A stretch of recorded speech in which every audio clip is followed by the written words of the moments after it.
Good morning and a very warm welcome. You are watching JanataTelevision and this is English Bulletin with me, Utsa Bhattrai. The top stories first.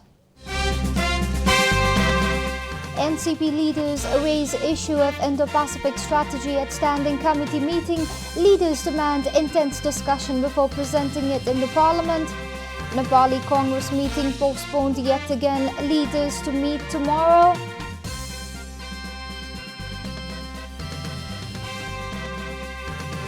Human Rights Commission inspects Tribhuvan International Airport, finds Nepali migrant workers unaware about their work and pay. US House nears nighttime impeachment vote, President Trump cries foul.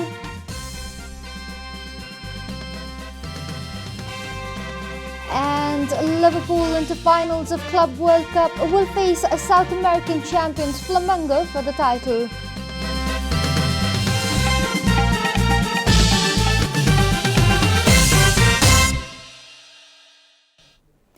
And now the news in detail. Leaders of the ruling Nepal Communist Party discussed about the Millennium Challenge Corporation grant and the Indo-Pacific strategy in the ongoing Standing Committee meeting yesterday. The issue of Indo-Pacific strategy has drawn attention of the leaders since the first day of the meeting and has been raised again in yesterday's meeting for further discussions. During the discussions, leaders argued that this issue requires a review and an intense analysis before taking it to the parliament. यो सम्झौतामा भएका कतिपय कुराहरू सच्याइनुपर्छ भन्ने कुरा मैले राख्दै आएको छु। जस्तो उदाहरणको लागि कुनै पनि सम्झौता कुनै पनि देशसँग गरिने द्विपक्षीय सम्झौतामा तेस्रो देशको नाम उल्लेख गरिँदैन, तर संसदमा पेश गरिएको अमेरिका र नेपालको बीचमा भएको जुन सम्झौता अनुमोदनको लागि त्यहाँ छ त्यसमा प्रसारण लाइनको सम्बन्धमा भारत सरकारको सहमति भएको हुनुपर्ने छ भनेर सम्झौतामै उल्लेख छ। 13 leaders presented their views during yesterday's meeting, out of which 3 leaders have submitted their opinion in written to Chairman Poush Dahal. विचारको सन्दर्भमा, संगठनको सन्दर्भमा, विधिको सन्दर्भमा, पार्टीको आचारका सन्दर्भमा र आगामी कार्ययोजनाका सन्दर्भमा, विकासका सन्दर्भमा, सरकारको भूमिकाका सन्दर्भमा आफआफ्नो कोणबाट सुझावहरू दिनुभएको छ। The meeting will resume at 11 a.m. today. The Executive Committee meeting of the main opposition party Nepali Congress has been postponed yet again. Yesterday's meeting was postponed after senior leader Ramchandra Paudel and his panel remained absent from the meeting. Talking to reporters at the party headquarters yesterday, Nepali Congress spokesperson Bishwa Prakash Sharma informed that the next meeting has been scheduled for 1 p.m. tomorrow afternoon. Spokesperson Sharma further said that continuous efforts have been taking place in order to solve the internal disputes of the party. All the disputes might be resolved by the end of December, Sharma added. The faction led by senior leader Ramchandra Paudel has been boycotting the Executive Committee meeting against the decision of the party president Sher Bahadur Deuba to postpone the party's 14th General Convention and increasing the departments within the party from 28 to 41. Election Commission has made public the work schedule for the election of the National Assembly members. The work schedule for the National Assembly election on January 23rd next month has been unveiled by the Election Commission yesterday. According to the inventory published by the Commission, the voters list will be published on January 2nd and complaints can be filed against the voters list if any on the same day. The Commission will publish the final list of voters for the National Assembly election on January 3rd. Similarly, the Election Commission has set the date of January 5 for the candidates to register their nominations. The list of candidates will be published on the same day. Complaints can be filed against the candidates on January 6 and on January 7, the Commission will investigate both the nominations and the complaints received.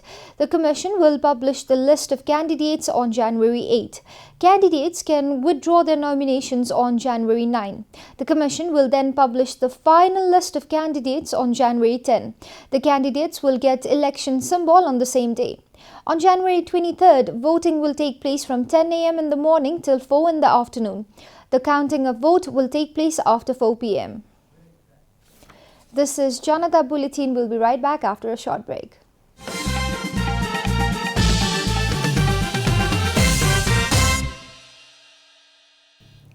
Welcome back after the break. We continue with other national news.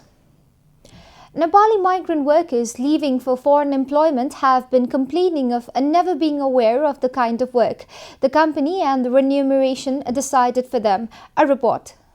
On the occasion of the International Migrants' Day, the National Human Rights Commission inspected the international terminal of the Tribhuvan International Airport and talked to the outbound laborers on this issue.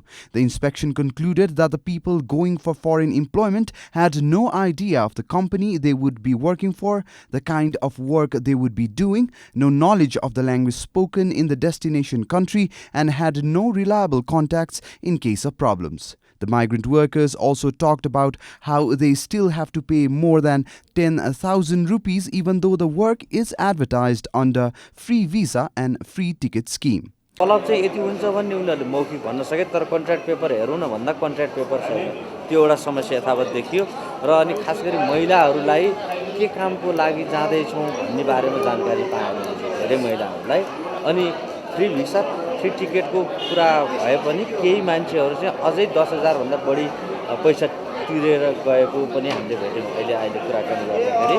The inspection also revealed that those who were going for the second time also had very limited information with them. The migrant workers, however, say that they take all the information that they can get before they leave the country. मलाई अब पहिला चाहिँ 10 वर्ष बसेको अहिले अब नेपाल बसेको पनि 10 वर्षै भइसक्यो लगभग अब मलाई बिर्सिया चाहिँ छैन भनौँ त्यहाँको भाषा ठिकै छ अब त्यहाँको रहनसहन राम्रै छ. म पहिला पनि 5 वर्ष कतार बसेर आएको हो. म अहिले चाहिँ साउदी अरेबिया जाँदैछु. त्यसमा भाषा भन्नाले मलाई हल्का चाहिँ इङ्ग्लिस बोल्छु. त्यसकारणले त्यहाँको भाषा चाहिँ मलाई टोटली रूपमा चाहिँ थाहा छैन. The immigration officers say that they conduct a thorough inspection of all the papers before they issue the travel stamp. The immigration department is of the opinion that all the official papers should always be in the possession of the travelers and not with the agencies. तपाईहरु जाँदा आधिकारिक कागजातहरु र दस्तावेजहरु तपाईहरुको साथमा अनिवार्य बोक्नुस् र त्यहाँ रहेर त्यहाँको मुलुकको पनि कानुनहरु के छ त्यसको जानकारी पनि यहाँहरुले राम्ररी राख्नुस् ताकि तपाई आफू अप्ठ्यारोमा नपर्नुस्. The Foreign Employment Department's Director General Bhisma Kumar Bhushal is of the opinion that the agents have come up with new ways to dupe the innocent migrant workers. The National Human Rights Commission's initial assessment after the inspection does not speak well of the situation of the migrant workers. Daily, more than 1,500 people leave for foreign employment from Nepal. Janata Broadcasting and Publication Limited has signed an agreement with a Shenhua news agency for the exchange of news matter. The agreement includes the exchange of photos, videos and news bulletin between the two agencies. The Kathmandu bureau chief of the Chinese news agency, Zhao Shengping, said the agreement will not only benefit the two news agencies but will also benefit the relationship between the two nations.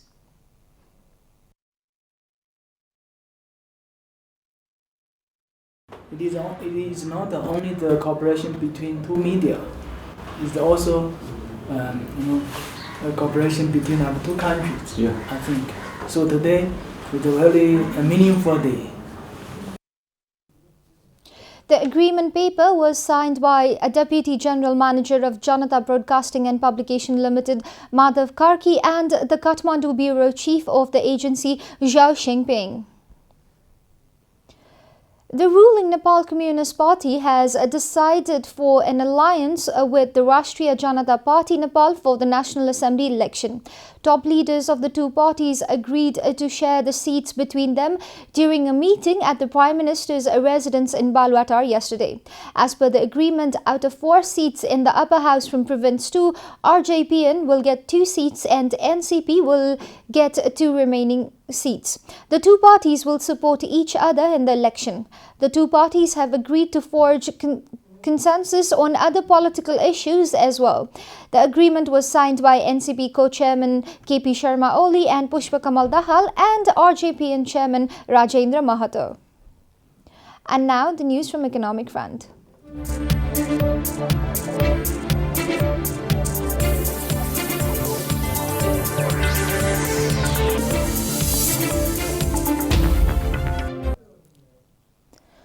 The World Bank organized a two-day Solvathon event at Kathmandu University School of Management on December 14 and 15 in collaboration with the Asia Foundation.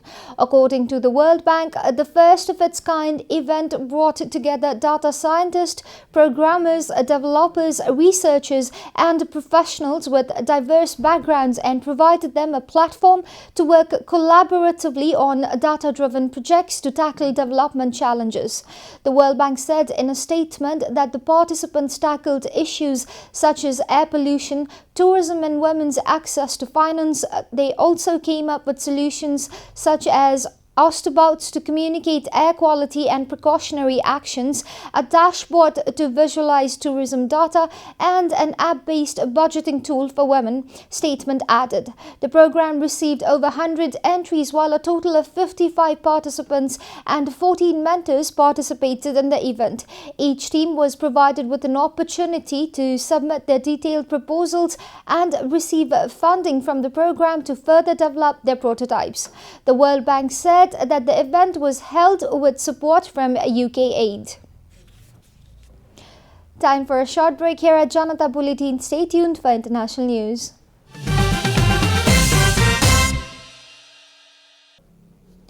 Welcome back, and now the international news.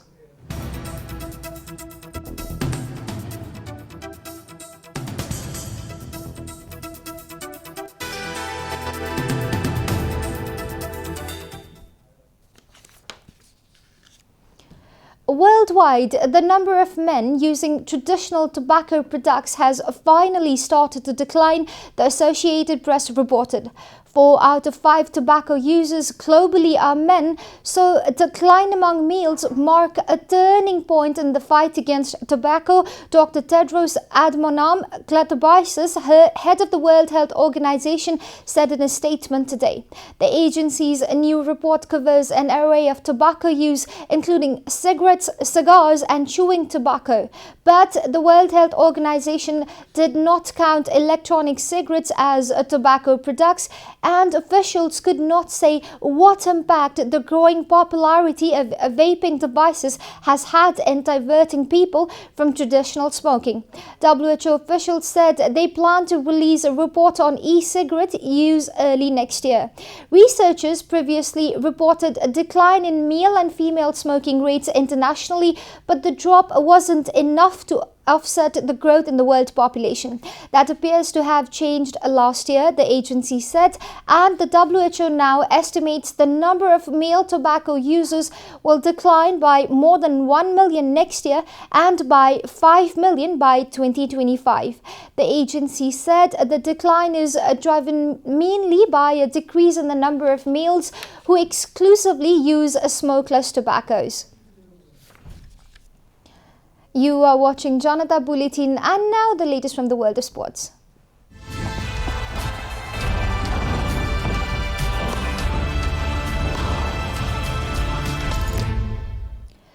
Liverpool defeated CONCACAF champions Monterrey in the semi-finals of the Club World Cup by 2-1. In a bizarre 24-hour spell, Liverpool played 2 games in 2 different continents.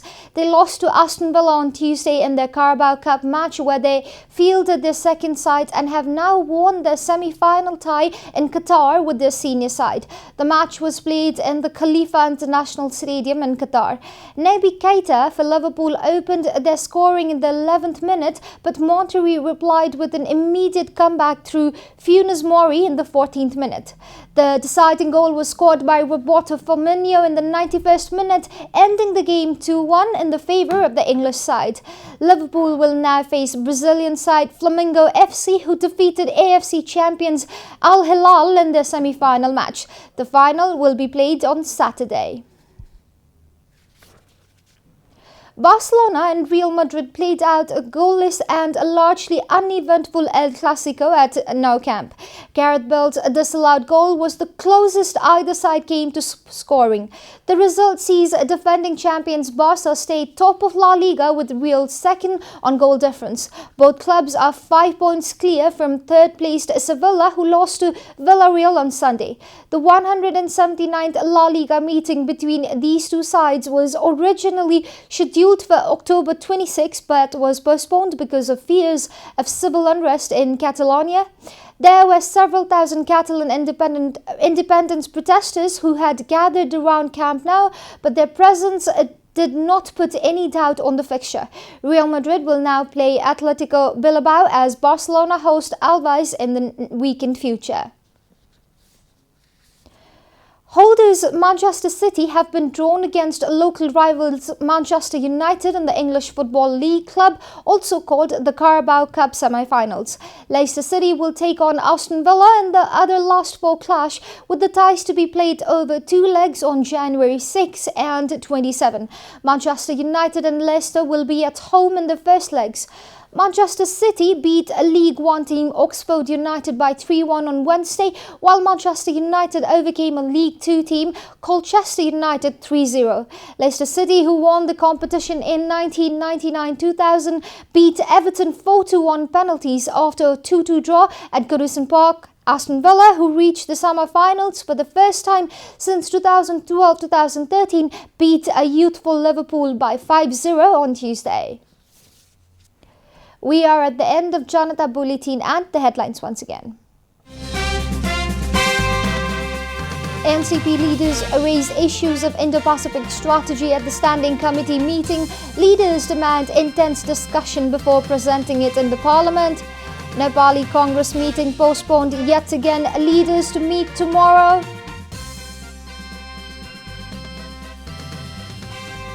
Human Rights Commission inspects Thiruvan International Airport, finds Nepali migrant workers unaware about their work and pay. US House nears a nighttime impeachment vote. President Trump cries fall. And Liverpool into the finals of Club World Cup will face South American champions Flamengo for the title.